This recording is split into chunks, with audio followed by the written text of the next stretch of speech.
Morning, everyone.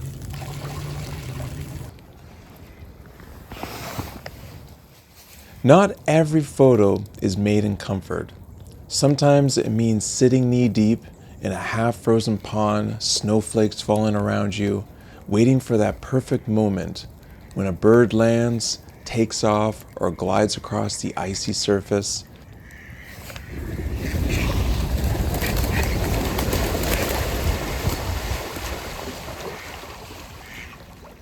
And then here, of course, I'm trying to do some behind the scenes, showing some of my settings on the camera. And then after all of these ducks have landed, this is when they're doing their flapping, and they're dipping, and they're diving. And so I thought I can do two things at once, but I threw my phone to the side and try to capture as much as I could.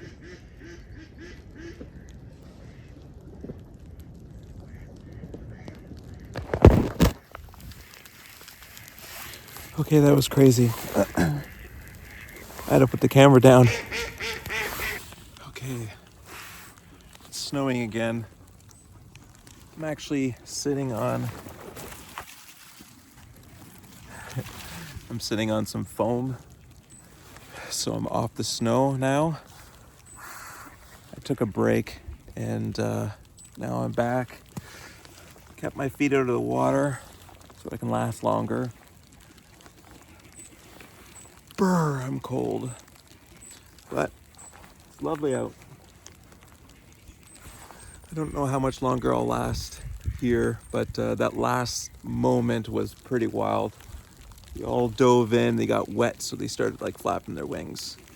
And here they are, they'll come back out. Typically they'll go over to the other side and then they'll come back this way. It's fun. Now I hope this video will encourage you to get out and photograph in some of these uncomfortable conditions. You'll learn to sharpen your skills and master things like autofocus and understanding the behavior of wildlife as they survive in this environment. Now the first thing I want to point out is that 9 times out of 10 you go out in weather like this and you just get cold, everything is desolate, you can't see anything, you can't get to where you want to go.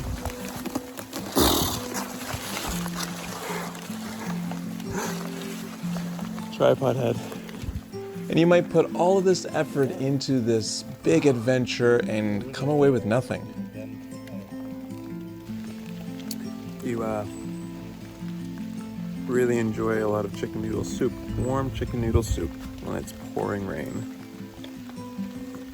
But everything tastes better. The adventure seems larger. And when you do get that shot, you get up for that sunrise or see that sunset after a crazy rainstorm, then it's all worth it.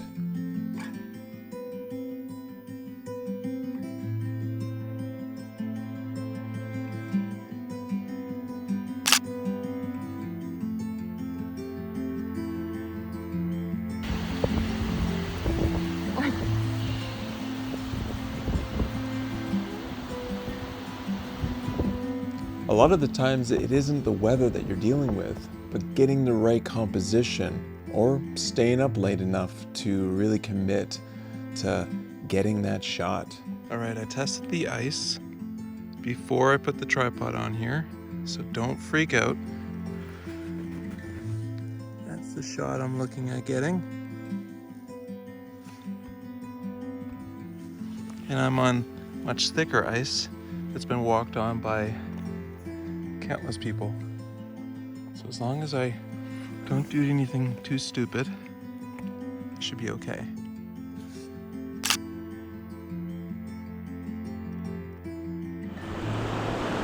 At St. Joseph's Bay, trying to capture some of these rocks, and as you can see, the tide's in at the moment. Try not to get too wet here.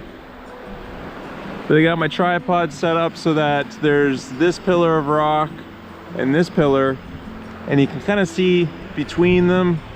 I don't know, it's a bit difficult moving around here with some of these waves coming crashing in, but I don't know if you can see that Oh, that looks really dark. Ooh. It's kind of my shot. As you can see, there's a bit of, just the sky is pretty bright. But I wait until some of these waves come rushing in and set my timer. So once it fills up with water in the foreground, I'm shooting at 30 seconds. Right now this is at f7.1 because I'm at my lowest ISO.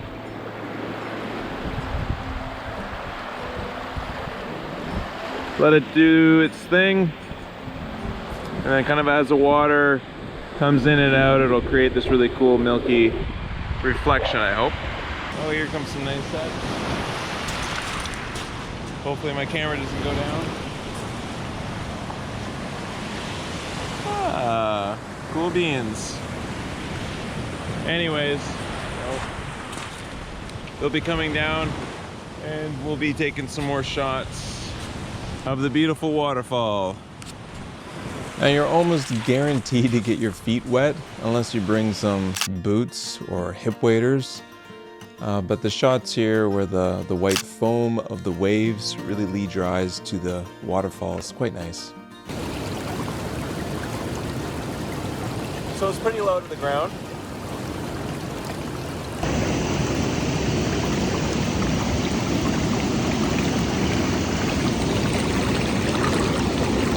By ground I mean water, and it's starting to rain here a little bit, so I'm gonna pack things up.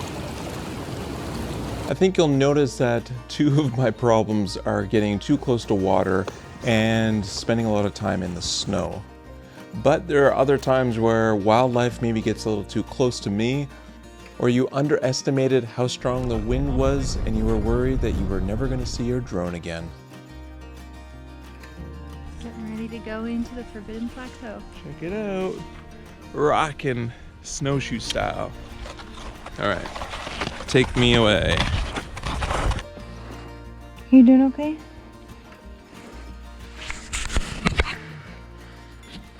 Oh. Are you hot? I'm cooking. Was this a bad idea?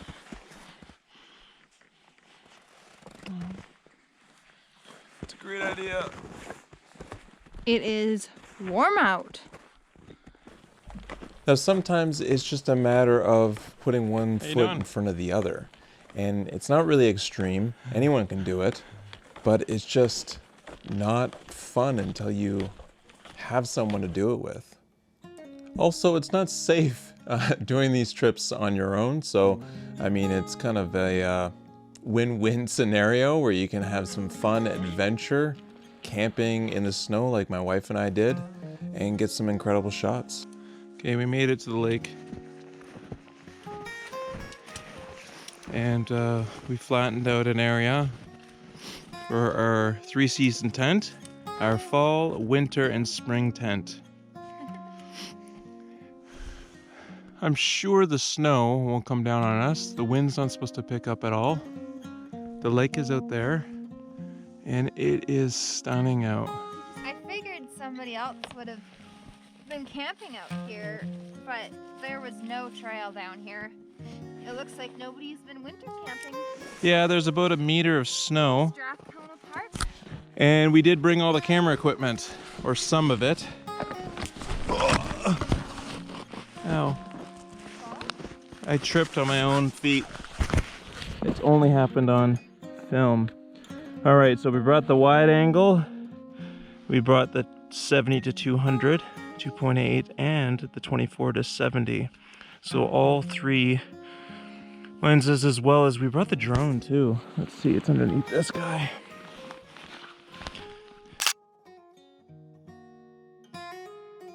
Now, my wife and I never had a good sleep out in the snow. It was quite miserable, but I did love taking these shots. The cold. Just waiting for morning light to come up. My boots are frozen solid, and I'm wiggling my toes to melt. melt the insides. There's our tent right there. Oh, brr, it was cold. All right, I'm gonna take some shots while the sun's coming up.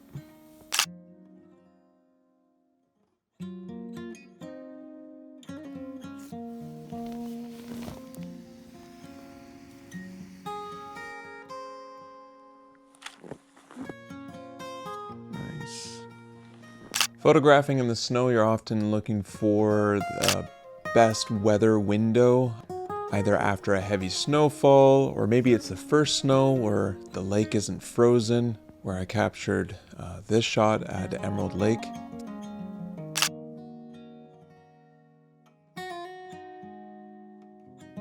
There's our campground right there. And packed up. I forgot my dry bag on the back of this F-Stop backpack. So hopefully I don't get completely soaked all the way through. The fabric's pretty good against water. So we're heading this way up through to where there's another river in hopes of finding some wolf activity, maybe prints in the sand, just any sort of hints that they kind of come and go, and use the river as a bit of a walking highway. And then we'll set up some trail cams too, so that we can monitor the activity during the day and night while we're here.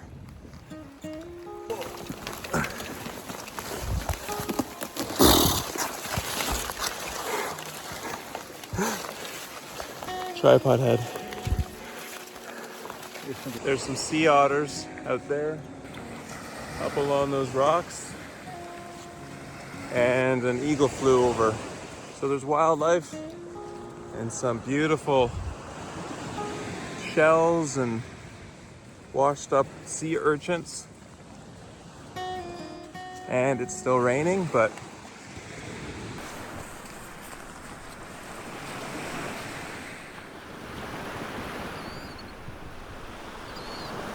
wolf tracks.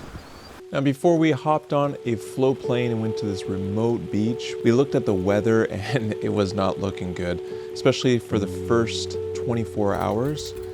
And that would have deterred a lot of people from canceling the trip or shifting it.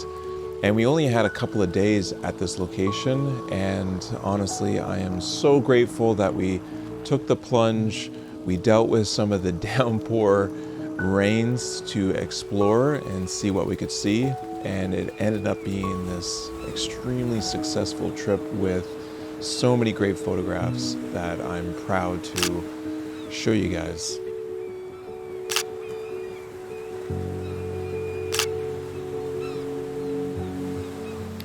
Now, as long as you're safe and you're warm and dry, the last thing that just seals the deal on every adventure is just having good food. And that's what we had here. It was just incredible. And having a little fire there, just off in this rainforest, man, just sealed the deal. So what do we have here? We got cream cheese. Wraps, cream cheese. Vegetarian minced meat. Minced meat. Taco mix and some veggies. And some veggies.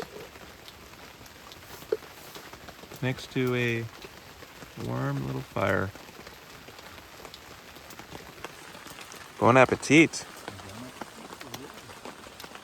Hey everyone, I got my tent up and it's raining out, so I'm drying my pants there and my jacket there.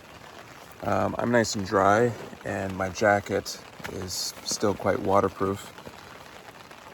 We had breakfast, coffee, we even had some soup, and then we got all situated, hung up our food.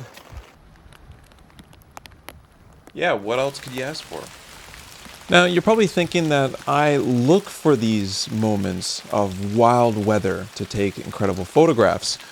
But when it comes to photography workshops, it's further from the truth. I dread the idea of rain and just people being miserable. But sometimes that's when we get the best shots, or we encourage one another and we really kind of enjoy the moment we have in nature, being out when no one else is out. Staying dry in the woods.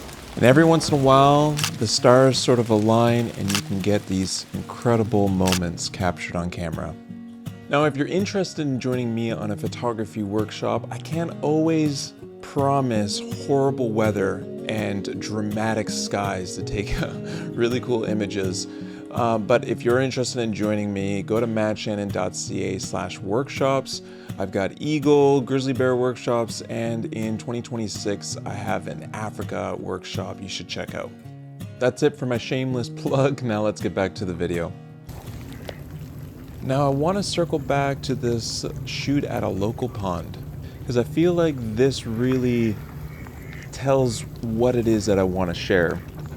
That there's nothing special here. It's not this grand adventure taking float planes to remote locations, which I absolutely loved, and I can't wait to do it again. But here we have just a pond surrounded by homes, and these ducks are somewhat tame. I mean, there's people that walk through here, and I'm picking a day that no one really is in the park because of the weather. And for me, this is the most ideal time to get incredible moments. Falling snow, the ducks constantly dipping and rinsing and cleaning and flapping their wings. And the ice also isolates them to certain areas of the pond that I could set up my composition and know that I'm going to get good shots. And I think that's where I want to leave this, is an encouragement of seeking out just areas within your own community, because these are the spots that are going to resonate with other people. Now, I've got a lot of footage from my time photographing at this location, and I do want to put together a future video, so be sure to subscribe and follow along. This is a second visit that I did where the pond is basically frozen over. I broke this area just so I can get my tripod low enough in the water here, because I wanted to capture the ducks slipping and walking on the ice. Want to share some of my sort of tips and settings at this location here. I hope this resonated with you. Let me know down in the comments what you think. I appreciate all of your guys' insight, and thank you so much for watching, and I hope to see you on the next episode. Ciao.